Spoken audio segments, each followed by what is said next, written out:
You know what that means. Time for another day in the shop.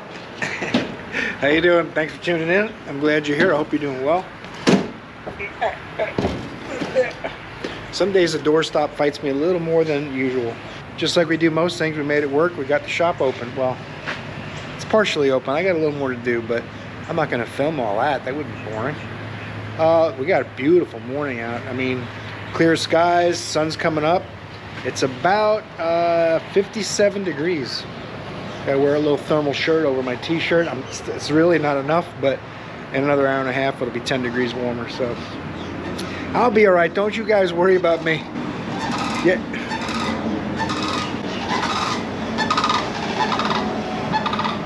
Planes are awful noisy.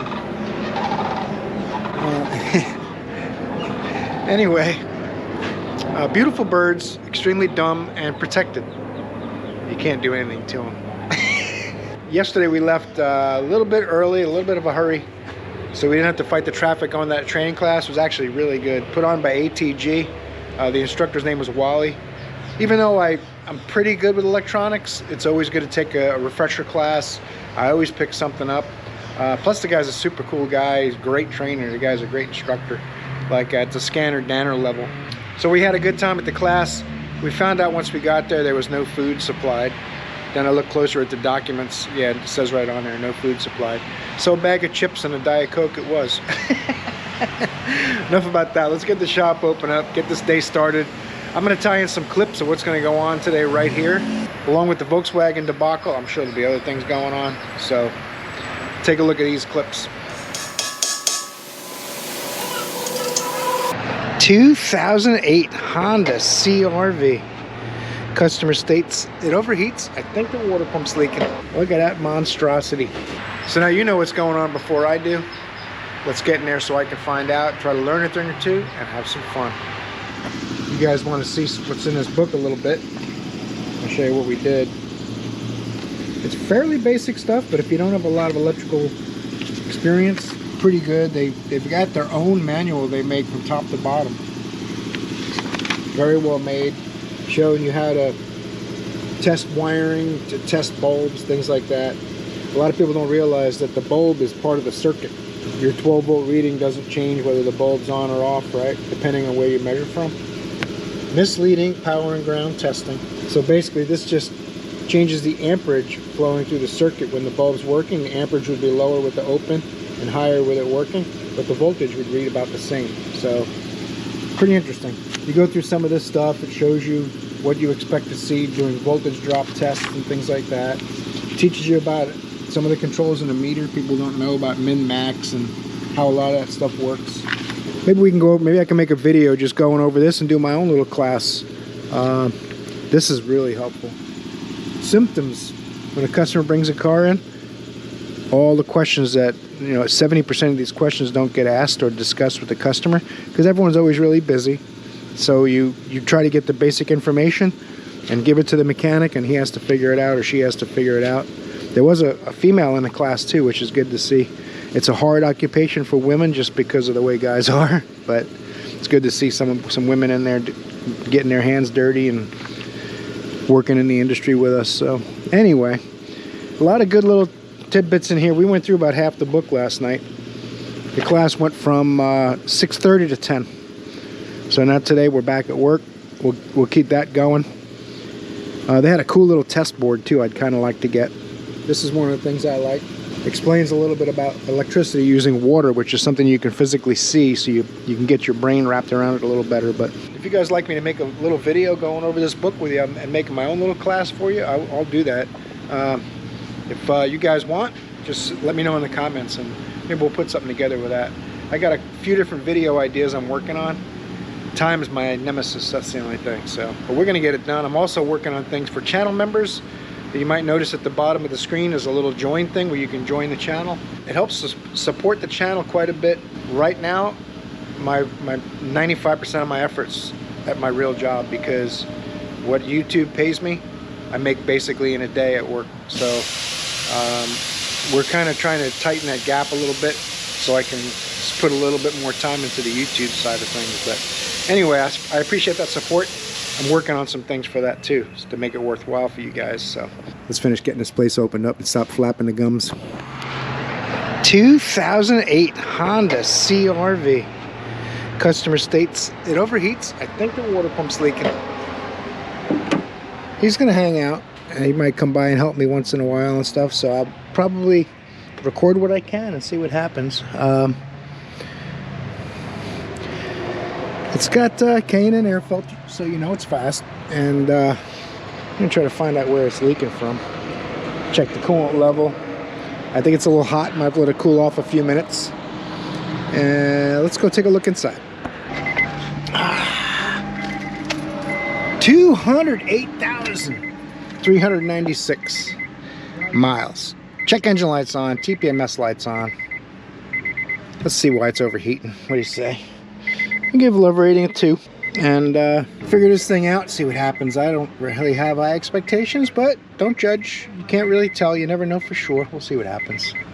You can see this car left a puddle of oil where it was. And now it's got a puddle of oil underneath it right here. So I went ahead and checked the oil. Nothing on the dipstick. I put 2 quarts in it. Then I checked it. Nothing on the dipstick. So I put 2 more quarts in it. So now we're going to see where it's at. It's got to be on a dipstick now. They only hold about 4.5 quarts. So it's just under the full line. So it was 4 quarts low on oil. The last shop he went to said he just needed a radiator cap. So I don't understand. Maybe that's not really a true story from him. Who really knows? But we got to fix the VTEC assembly. These leak on the back of the cylinder head. There's like a bunch of O-rings and a switch on there and stuff, so you can kind of take them apart and refresh all that stuff and to stop the leak. And they're awful loud over there. They're 25 feet away. So we're gonna see if he wants to fix all that stuff. I'm gonna look back there with a mirror and a light, and he's coming over. So we'll see what happens if we're gonna fix these oil leaks. I can't even really run this long term to diagnose a cooling system problem. You know what I will do? I'll try to run the cooling fans, make sure the fans work, and then we'll focus on oil leaks and see what happens with those.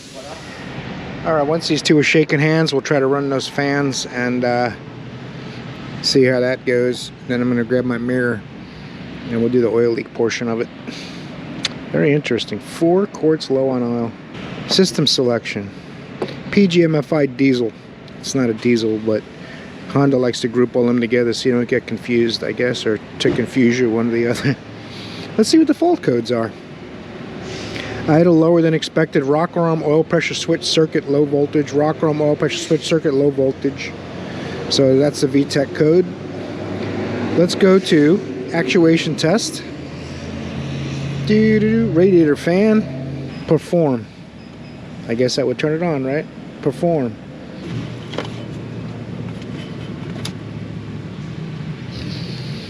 I got nothing. I got no fans. Okay. I'm gonna find out why. I'm gonna get a something safer to turn those fans with, a screwdriver of some sort.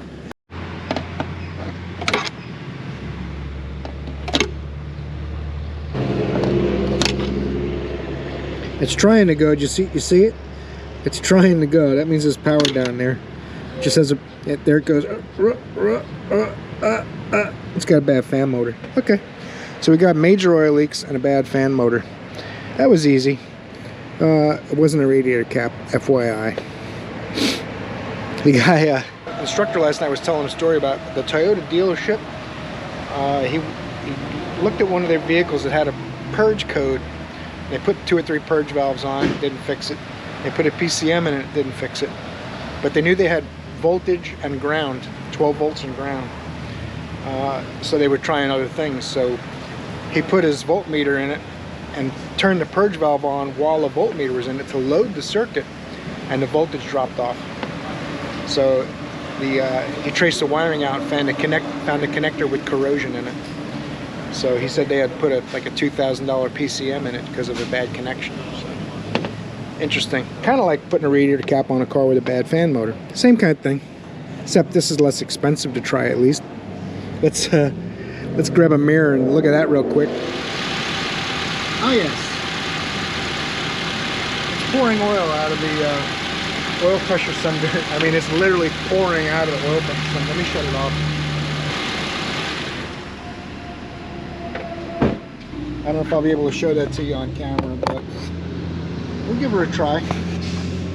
I don't know if it's going to show up, if you guys can see that or not. Probably not. So it needs a fan motor and a VTEC oil pressure sender. Well, we're putting this back together. We can't get struts, so back together it goes. Makes me a little sad, but that's all right.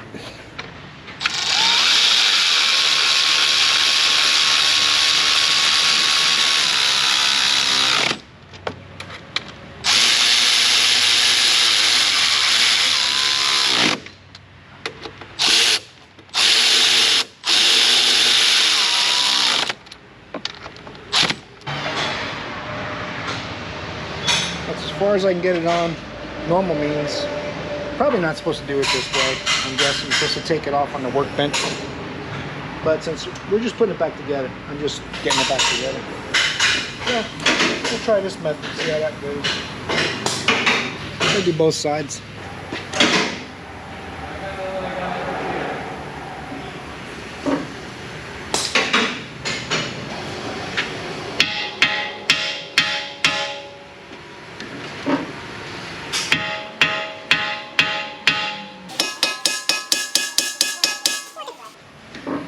One at a time.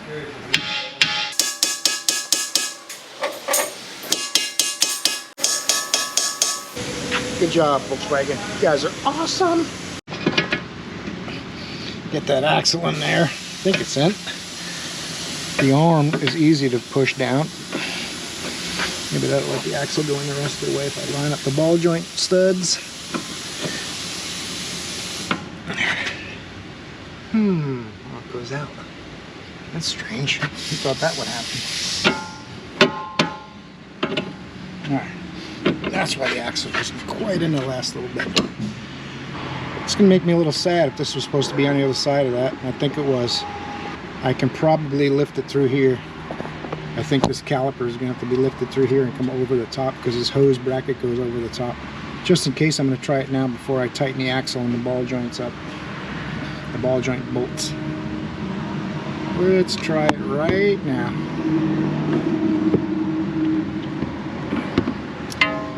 It's a little discouraging doing all this work for nothing. But we'll take it as it's like a strut drill. That's what it is. It's like a fire drill. It's a strut drill. Don't tell me it doesn't fit. I'm going to be very sad. I could just pull the lower ball joint back out. That's why I didn't bolt it in, right? Now, I can get an extra little bit of room.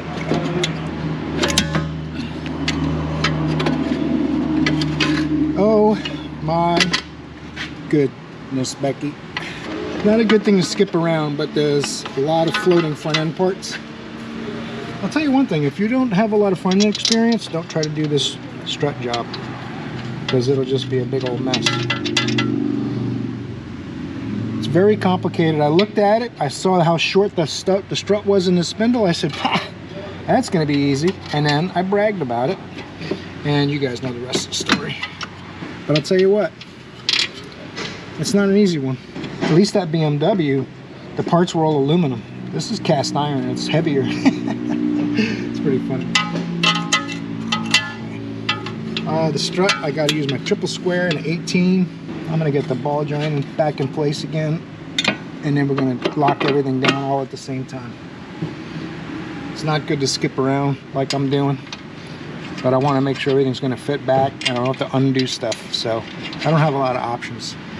What's interesting too is the strut is the same left and right.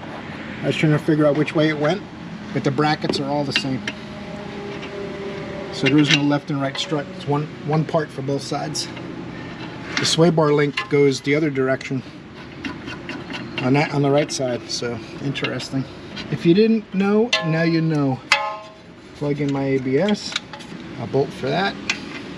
There's a pin on the bottom of this too that barely sticks out. Get my 10mm. Now I'm just going to go backwards. Tighten all my nuts in the same order. I just assembled everything. There's grease coming out of that axle where the bolt goes in. That's kind of strange, but must be hollow all the way through, I suppose. That one's done. Now we're going to the 18 and the spline drive, or triple square, whatever you like to call it.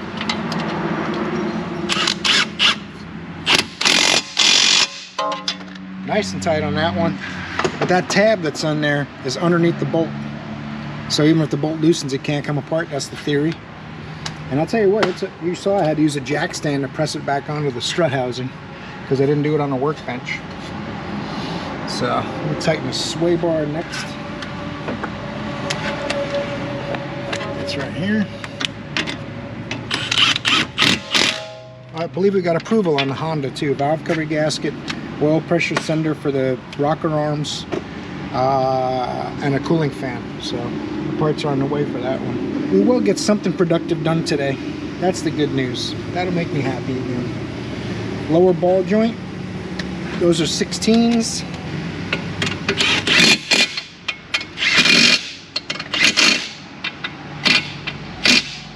Sway bar link. Got my brake caliper. The only thing left, that big old giant nut on the axle, or technically it's a bolt that does. And since it's a 12 point, I only have a chrome socket, Craftsman, made in the USA. 15/16 12 point. On a Jamin car.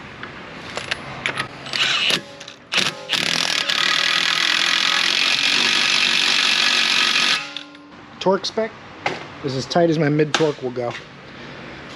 I'm gonna look it up, and if it's something crazy like 350 foot-pounds, then I'll torque it. But if it's around 150, 200, which is what I suspect, then it's good. Throw the wheel on here, we're good to go.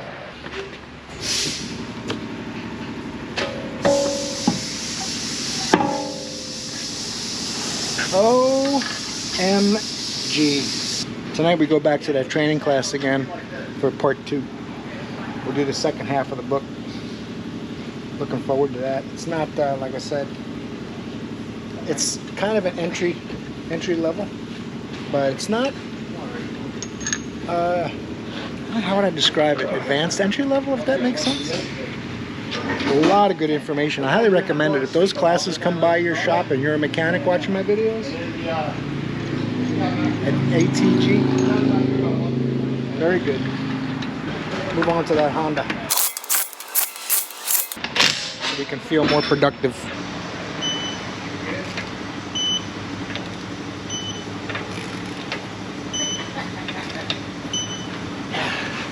Don't forget those.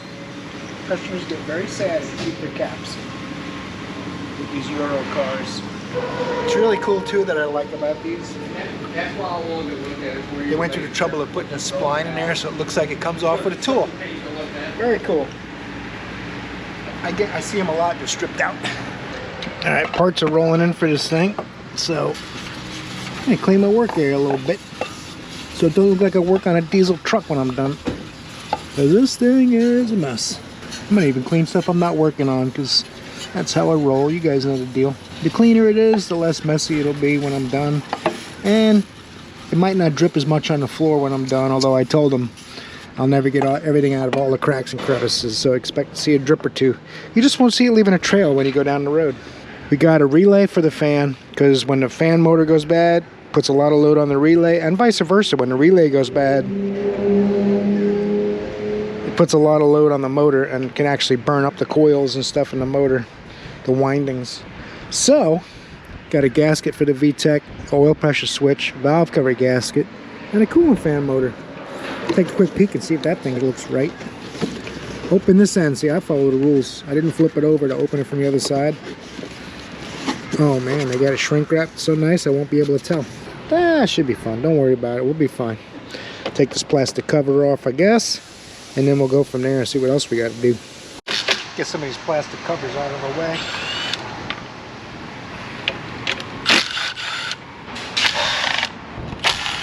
I think the valve cover's 1 hour labor.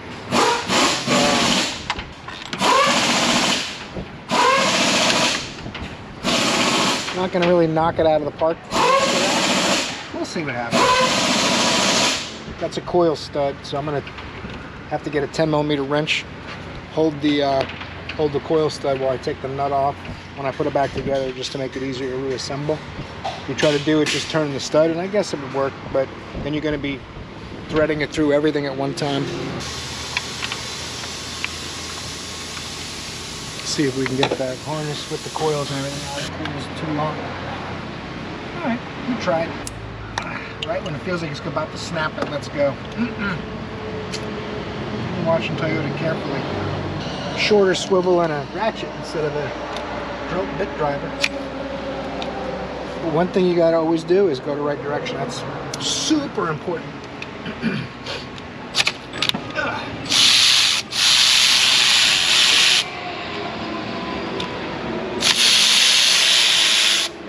It went down in the Never Never line. We'll find another one just like it, don't worry. Oh, it's down there on the EGR valve, no problem. See it down there? Sometimes you pull this little sleeve back.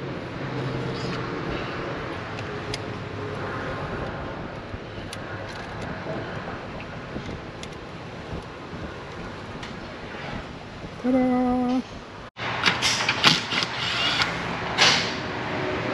Now Honda's got these cool little chrome caps on there. And, well, they used to be chrome, they're not anymore. Stainless chrome, nickel plated, whatever that was, I don't know. But there's not a lot of them either. It's like 5 or 6 or so. I'm taking the valve cover off first because it'll be easier to reach behind to get to that VTEC assembly. To do that with the valve cover out of the way, you just get a couple more inches, less you have to reach back there and work by braille. So take the dipstick out. Now it's got oil in it too, like you guys saw. I filled it up, so just a tiny bit below the full line. Let's get this hose off of here. I think we're almost ready to lift this valve cover off. That's why it only pays an hour. It's the easiest part of everything I'm doing, I guess. I don't want to break this, so I'm going to try to get it loose by giving it twisting. These things love to split. I'm really trying to be patient. Oh, this is kind of soft. It's all right. I thought it was a little more brittle than that. I could have been rougher. I was being way too gentle. Bust these all loose individually, so let me lift it off a little easier. The guy that owns the Corvette, I tweaked the carb on. He came to get it. That's his other. That's his other ride. Truck similar to mine. Step side, 60 to 63 with the 64 to 66 front end.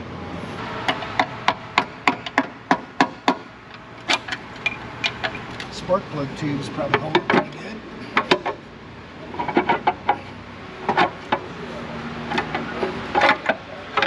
Alright. This said stay out of the way, will you? I don't want to take the power steering pump off for sure.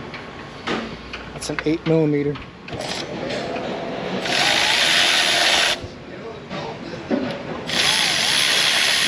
Doesn't feel like it's even screwed in. It's the wrong kind of screw. That's why it's 8mm instead of 10.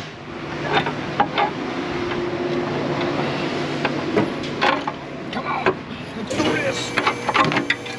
Ha! Now you can see how much more room I have to get to the VTEC stuff. I'll put some towels over that or rags over that to keep it clean, and we'll dig in that VTEC. There's 3 10mm back here. You gotta get off. It's not hard, a little bit of a reach though, and they're really tight for little tiny bolts. Typical Honda fashion.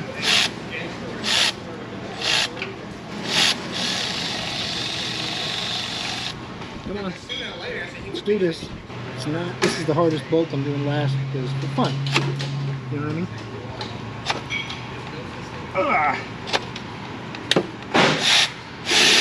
I mean, it's crazy how tight they are for little boats.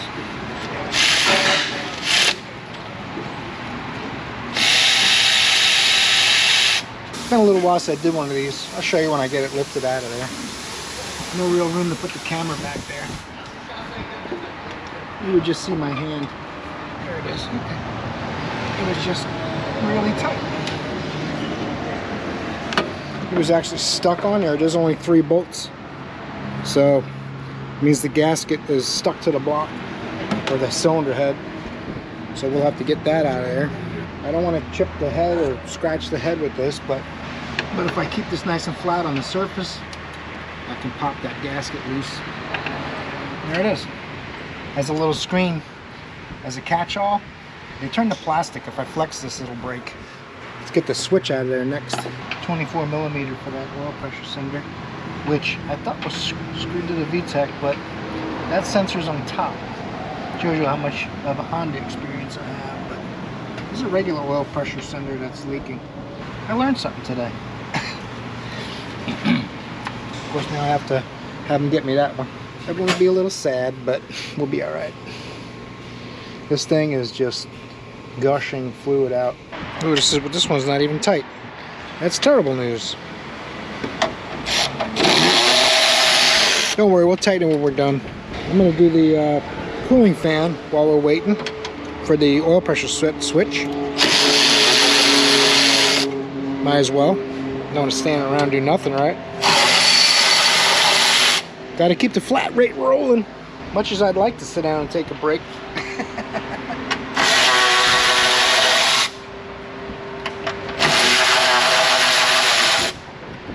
I think the whole world should be on flat rate. Your pay should definitely be reflected by your effort, no matter what your profession is. That's how I've always done it, and I've survived. I think the whole world should be on flat rate. You work at McDonald's, you get paid on how many burgers you make or whatever. I've actually had people tell me they don't like flat rate because they have to work too hard. I'm like, what? There's a lot of pride in working hard and getting things done and making them work, you know what I mean? If you're spending your life trying to avoid work, man, that's got to be a hard life. Because you can never avoid enough of it. Thinking too much while I'm working. I'm going to shut my mouth and work. This has to come off. And I'm going to have to do something with this hood prop. Let me get my regular hood prop. I can take this out of my way. I got to pull the wiring harness off of this. I got to pull the connectors out of the fan motors to do that. I told you. This magnet on this screwdriver is junk. Now I got to see if I can find it with a good magnet. Uh-oh. Oh, I see it. Teach me a lesson for not grabbing the right magnet in the first place. We're getting close now. Something's about to happen. A couple more of them. One down here. Uh-oh, I should get my 3/8 tools, huh? It's just so convenient to use one for everything if you can. And these are little bolts. You wouldn't think they'd be so tight, but you know Honda, they love stuff to be tight. It's all good. It is all good. Oh, you know what? I didn't get my hood prop yet. It's going to really be terrible if I try to move that. I'll get hit in the head with a hood. Alright, settle down now.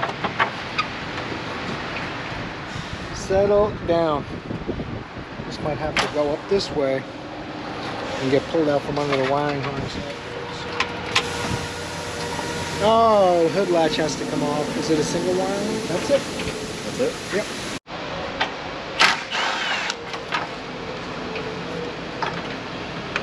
Listen here.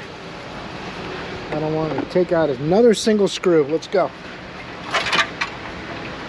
It's gonna make me mad, and I'm gonna get the Sawzall. This thing will come out a lot easier with that. I got a welder. I got a Sawzall. It's up to you, Honda. How you want to do this? I suppose if I take this fan motor out, I can slide it over and lift it out. Let's do that.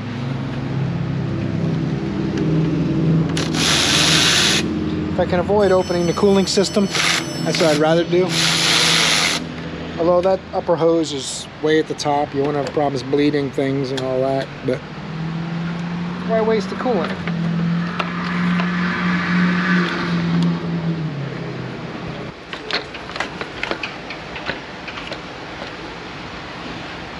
One more.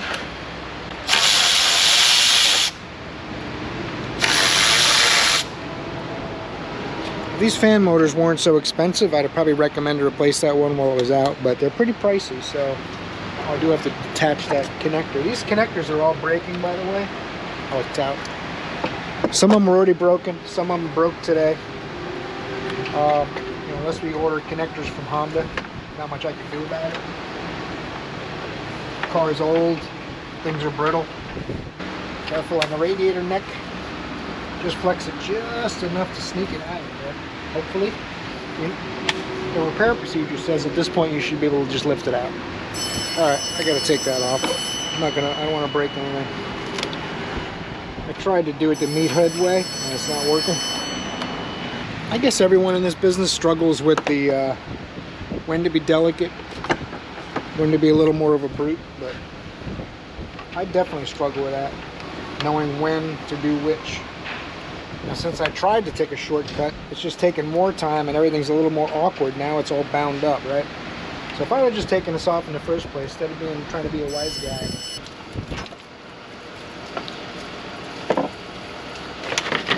See how much easier that is? Definitely want to put that away before I start horsing around in here.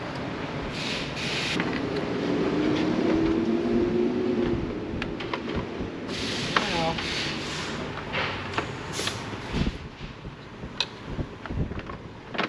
two little pins on the bottom, and then my bolts will line up. Good to go.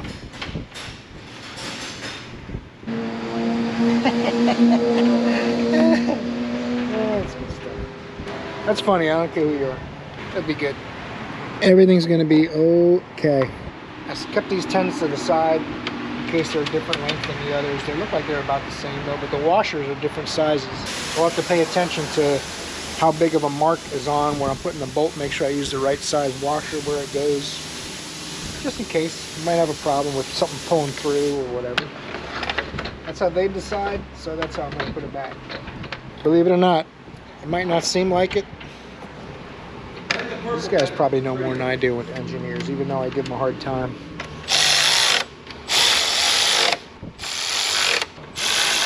There's nothing that a tie wrap can't fix. Some of those broken right out of the box. You guys see my sweet new Icon flush cutters that I got warranted? How they round the tip so you can't break them as easy. Smart business decision. All right, let's get that bracket back on there next. Now, I got to play opposite game and go the same way I came out.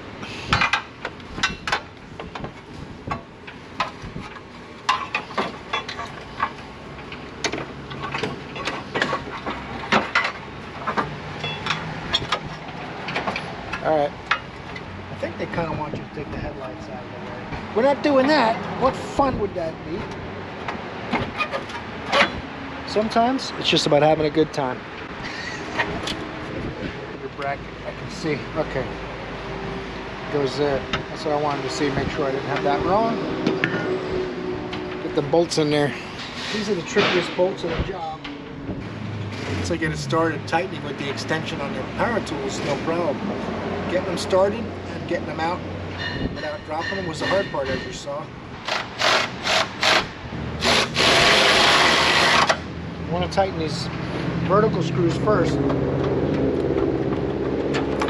because that way it'll be flat down on the top, and the ones from the side just squeeze everything together, and the holes are a little larger than the bolt for that purpose, I believe. At least that's how I'm playing it. Uh-oh. Battery's dead. That's a bummer. Caveman style. No, I'm going to get another battery.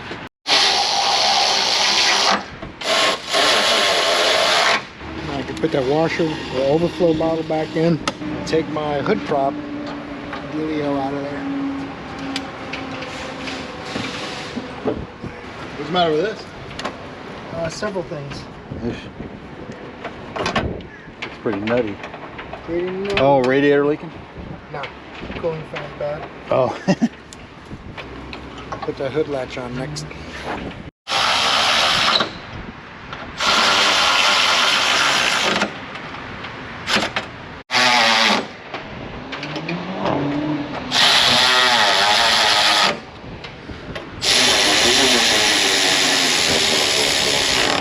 All the bolts tight this time.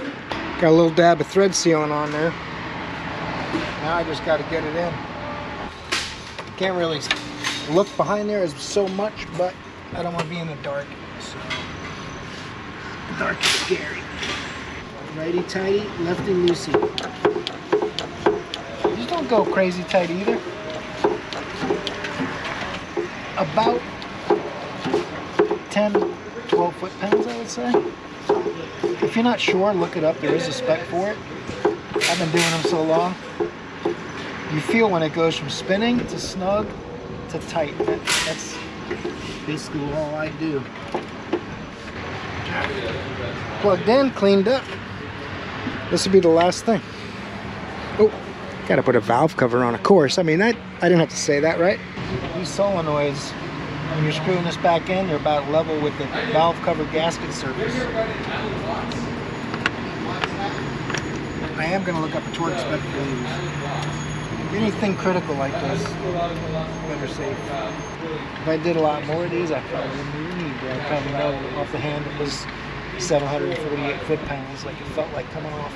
No, just kidding. It's probably 18 foot-pounds, 12 foot-pounds, something. It wasn't. The boomers are the ones that everybody just drove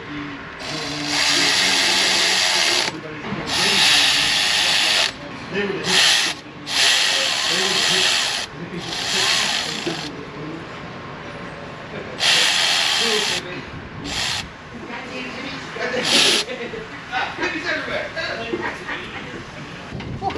It's not easy reaching back there over all the hood latches and stuff, but we got it. I'm going to torque it now.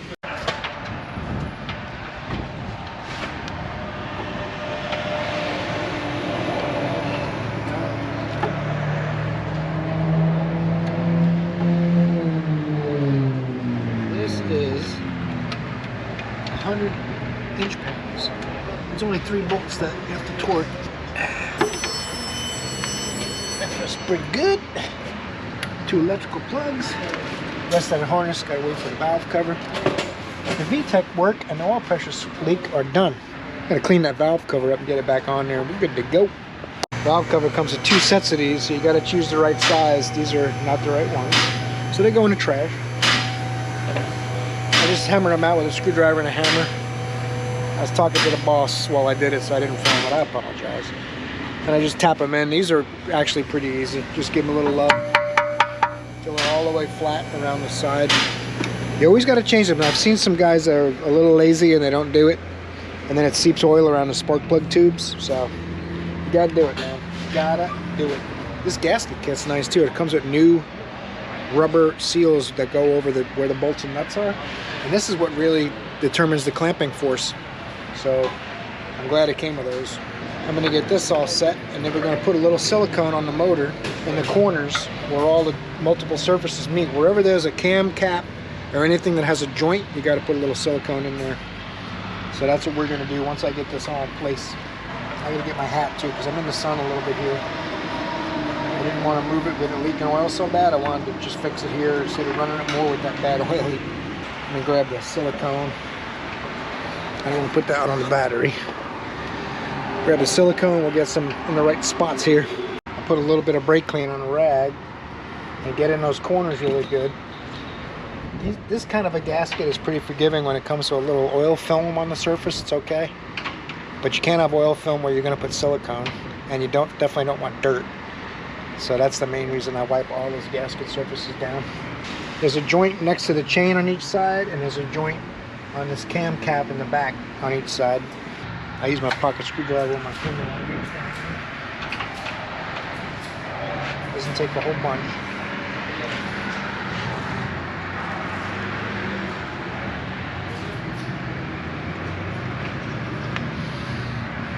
Make sure I got that on there. Good. All right. Now it's time for a valve cover. The gasket should stay in place if I don't bang it around too much, but this one hose here gave me a little trouble coming off, so we'll see what happens going on. Depends if it knocks the gasket off, then I'll do that.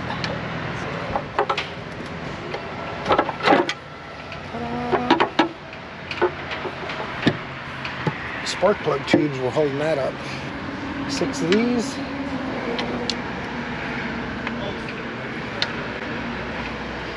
You can torque this valve cover, but this design, you don't really need to. As long as it's As long as you've been doing it a little while, you're experienced, because the nut bottoms out on the stud, and it stops, and that's it. The only thing that could cause trouble if not tight enough and they loosen up. I'm always tempted to save these chrome washers. I don't know why. I never use them. I just end up with a pile of them. And then when I clean my toolbox out at a later date, I throw them away. You guys do that? Save stuff that you probably shouldn't, and then throw it away later? I'm throwing it away this time. I'm going to stick to it. I know I'm not going to use it for nothing. Like even my hot rod truck and all, I usually buy something I like that's exactly the way I want it. I only make stuff work like that if I really have to. If I can't get something I want, then I'm okay with fabric cobbling.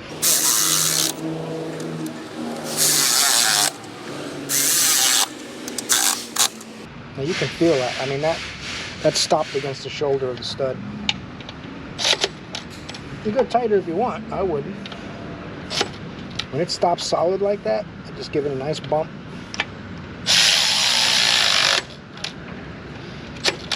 I've never had one leak yet. Oh, I shouldn't have said that. That's all right. Feeling brave today. It's not going to leak. I will go around twice to make sure they're all bottomed out good.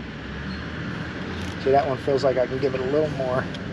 All right, put those coils in. Wiring harness back in place. I'll fire this thing up. I'm not doing a tune-up, but I still feel compelled to put some dielectric grease on the coils. They're all dry. Zero dielectric on them anywhere, so now it's been taken care of. My special bolts that also hold the cover on went on cylinders 2 and 4. I'm going to use deep socket for those.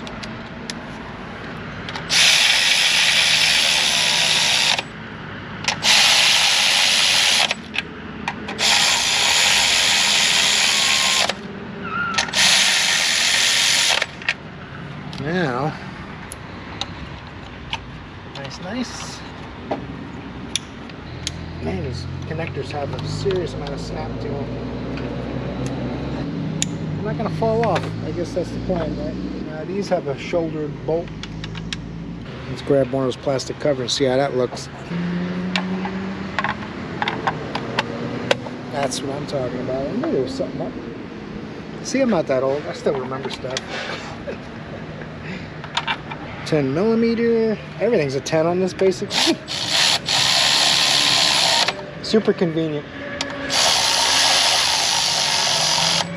Hyundai, Kia, and Honda, pretty similar in a lot of that stuff, where you don't find yourself needing 3 different size sockets. Like if this was a Ford with a 4-cylinder, I'd need like 3 or 4 different size sockets to do all the same work.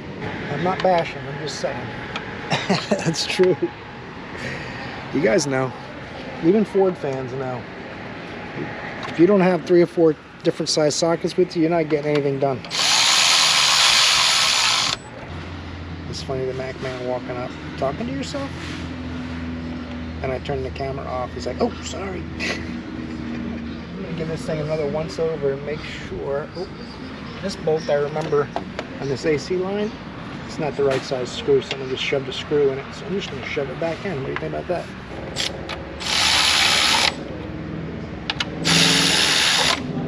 You guys remember what else? More plastic covers.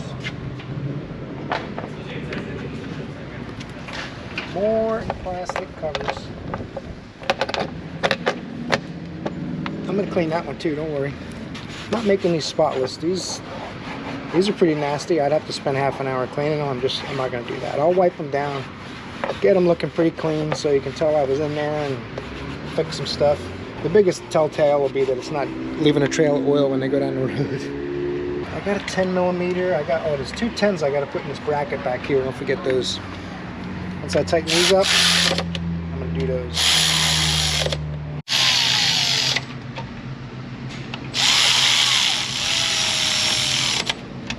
Dipstick. I'm glad I put that plastic cover on the front too. Call this thing a done deal. We'll run a little bit, check it for leaks, make sure the fan comes on. What more could you ask for? There's some clips missing out of here too. I might have to dig some up. Depends on how much it bothers me while it's running, I'll see. Alright, you. that. You will conform, so will you. Hey man, you heard me. I will keep rocking that German accent if you're not careful. We're gonna get this done. There it goes. All right, see? Make a little threat. It's in. That's all I'm saying. Let's fire this thing up.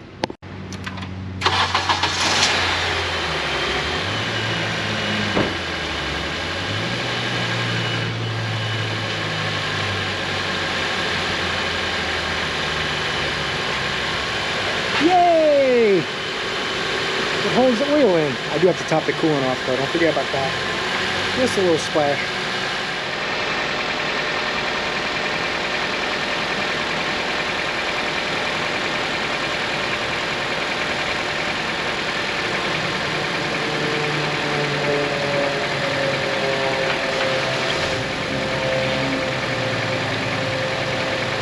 Man, it's like almost like a regular normal repair. I get used to that. Topped off power steering fluid's a little low, make a little noise. Top that off. Cleared the codes, no more check engine light. They were almost, I believe they were all oil pressure sensor related anyway. TPMS, you're not worried about. I'll take this thing for a little drive, see what's next. I looked at the oil leaks on the Jetta, by the way. Waiting to hear on that still. I know we're not doing the struts, that's all done. Except for the oil leaks if we're gonna do those. There's gotta be another one to work on. Let's go check. Oh, you know it. Don't be jealous. Don't be jealous. Look at that monstrosity. Look at that monstrosity. It's actually kind of clean. Look at that monstrosity. 62. Same year as mine. Step side. Got seats out of like a Lincoln Navigator or something. I don't know what they're out of, but seat belts built into the seat, I guess. The steering wheel has got to go. All this effort into this vehicle, and the steering wheel is brutal. He wants an alignment. He wants a cooling system overheating checked out, and a few other things. And I don't think we're gonna be able to line this thing. Driving it in, it feels like something really bad going on in there, and the shifter's really sloppy. You got to go all the way down to first to get it in the drive. So it's a nice looking truck, but man, it needs some love. So we'll see if we can love on it a little bit. Love rating on it, as a matter of fact, gonna be a 9. Really close to, it could have been a little higher, but I'm gonna say 9. This steering wheel is just really ugly. I should give it an 8 because of that. It's like out of a Chevy van. Come on, man, buy a steering wheel. Spend all your money on rims that don't fit the image of the truck. You know, those wheels go on like a Honda Accord or something. Maybe an old a square body C10 from the 70s or 80s, maybe. I don't know. What do you guys think? Think those wheels look good on this truck? I don't know. I don't like them. I don't like them. That's what matters. Let's take a look. This thing needs some work, I'm guessing. He wants like 5 different things checked, so we're going to check 5 different things.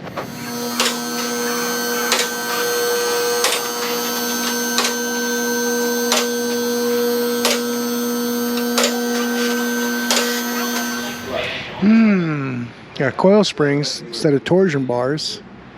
So someone has done a frame swap. It's interesting. It's where the roll bar used to be. Oh my goodness gracious, what kind of debauchery is that? That's probably not a good idea. That's crazy. Oh. What the heck? I guess bolts and spacers. It's not a terrible idea. They cut a lot of frame stuff off of it. Interesting. Oh. Hope that bracket don't wear out. You have to cut it off the frame. Interesting. Interesting. This is obviously going to be, if I do a wheel alignment on it, it looks like the front end's not in too bad a shape.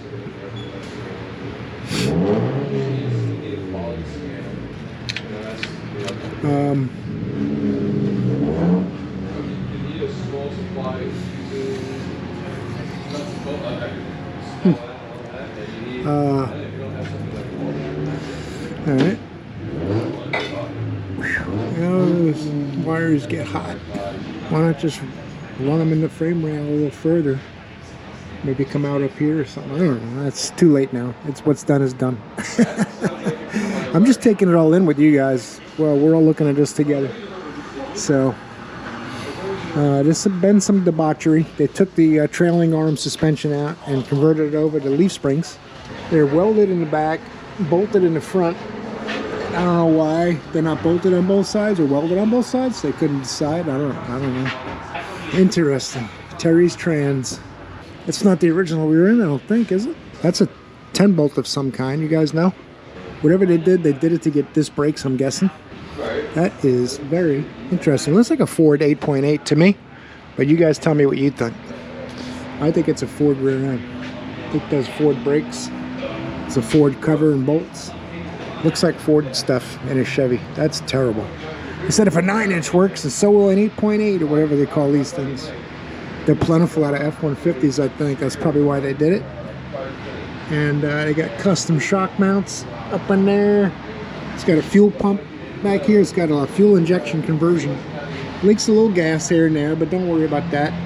The truck looks like it has a lot of potential. It just needs to be owned by me so I can go through it and fix all this stuff. I don't mind the leaf spring suspension. That's pretty good, but it's poorly executed.